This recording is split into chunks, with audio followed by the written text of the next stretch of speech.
Hello বন্ধুরা, শুভ দুপুর সবাইকে। আমি রান্না করছি, দেখো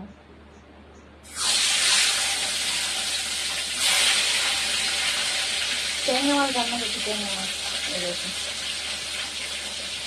খেতে ভালো লাগছে।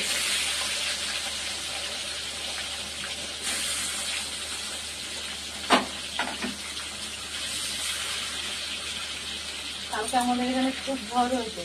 তোমাদের ওখানে কোথায় কোথায় কাল ঝড় হয়েছে এটি তোমাদের জানিয়েছো।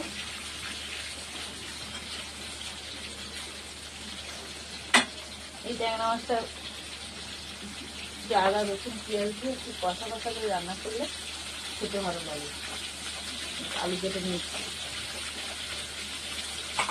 আর এই যে আদা রসুন পেঁয়াজ, আদা রসুনটা বাঁধবো আর পেঁয়াজটা নিয়ে কুচিয়ে দেবো, দিয়ে একটু কষা কষা করে রান্না করবো। আমাদের এখানে ঘরের ক্ষতি মোটামুটি হয়েছে।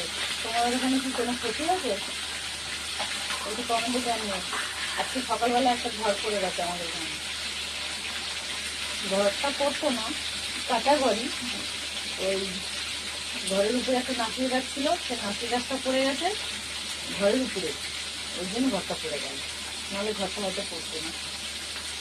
আর একটা নারকেল গাছ পড়ে গেছে আমাদের বাড়ির সামনে। কারেন্ট ছিল না কালকে রাত্রির থেকে, এই বেলায় কারেন্ট আসলো।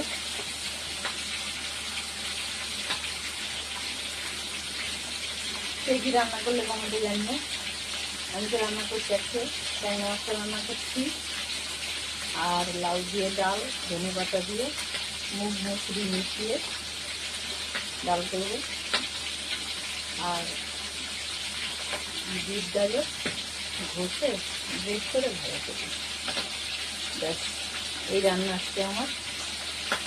তোমরা কে কি রান্না করলে কমেন্টে জানিয়ে। আবার মাছটা খুঁজছে,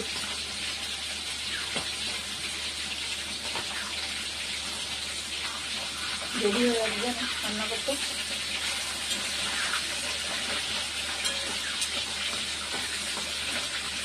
ঠিক আছে, টাটা সবাইকে। সবাই খুব ভালো থেকো। আর ঘরে কোথায় কার ক্ষতি হয়েছে একটু কমেন্টে জানিও। যেহেতু দেখতে পারবো না, একটু শুনি কোথায় তাদের কীরকম ক্ষতি হয়েছে। একটু ঝড় হয়েছে, মোটামুটি ভালোই ঝড় হয়েছে। ঘরে ছিলাম তো খুব একটা বুঝতে পারিনি, কিন্তু ঝড়টা খুব একটা খারাপ হয়নি, বেশ ভালোই হয়েছে। নারকেল গাছ পড়ে গেছে মানে ঝড়টা খুব ভালোই হয়েছে। ঠিক আছে, সবাই খাওয়া দাওয়া করে নাও।